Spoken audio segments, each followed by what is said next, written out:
So to be honest, the iPhone XR is still one of my favorite phones, and I honestly still use it almost every single day. Now, this is not my main device that I use. I use an iPhone 13 Pro, but this product, this iPhone, is still a very good iPhone that has a ton of power within it. And from time to time, almost every day, I will use it for videos and whatnot.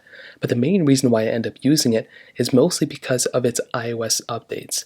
There's not really a super old device that is still fairly cheap to buy that you can replace very easily, not in terms of like the parts, but you can go ahead and if it breaks you can buy another one and whatnot, where it's still supported with software, and for the most part it's a very durable product. Now, the first thing that I love about the iPhone XR, and the main reason why I use it, like I mentioned before, is within iOS updates. So you get to actually go ahead and pretty much still have a supported phone with all of the features basically within iOS 16 almost, on a device that doesn't cost as much as an iPhone 14 or 14 Pro. So because of that, at least for the terms of making these videos, I can go ahead and for the majority of the time have an iPhone like the iPhone XR, have a supported iPhone that's still up to date, that has all the features and whatnot, and anytime I use an application here, or I talk about a product, or I talk about an application, whatever the case is, most of the time if it fixes and works on this iPhone, it'll fix and work on the other iPhones as well. So that's the main thing and the main reason why I still use this iPhone.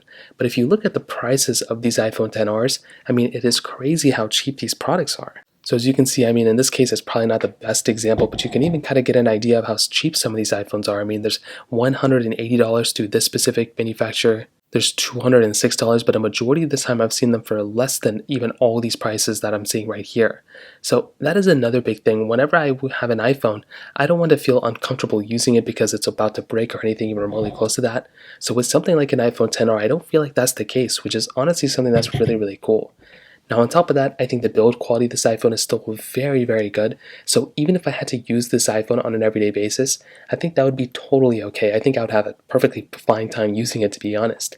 Now, on top of that, I think overall the build quality, having a SIM card slot still is really, really nice. The camera quality is pretty okay as well. But there's another big thing with this iPhone as well, and that is actually with that A12 Bionic chip inside. There are lots and lots of games that are still working on this type of phone, but there are a lot of people who still use this iPhone. So being able to go through and play a lot of games on this type of iPhone, or a lot of applications that are still supported and whatnot, like I said before, if it works on here, it'll work on a lot of different iPhones that are also out there as well that a lot of people are using. So it's not just like an iPhone 12 mini where a lot of people probably aren't using that iPhone anymore. This iPhone, a lot of people are still obsessed with and a lot of people are still using. So most of the time, if it works and plays on this iPhone, it's going to work on pretty much all the other iPhones as well that are supported. So that pretty much covers it up. If you have any other thoughts or questions, please let me know in the comment section below. Hit the like button, that would mean so much, but definitely hit that subscribe button. More importantly than everything else, I love every single one of you guys. Hopefully I'll catch you guys in the next video. Peace out.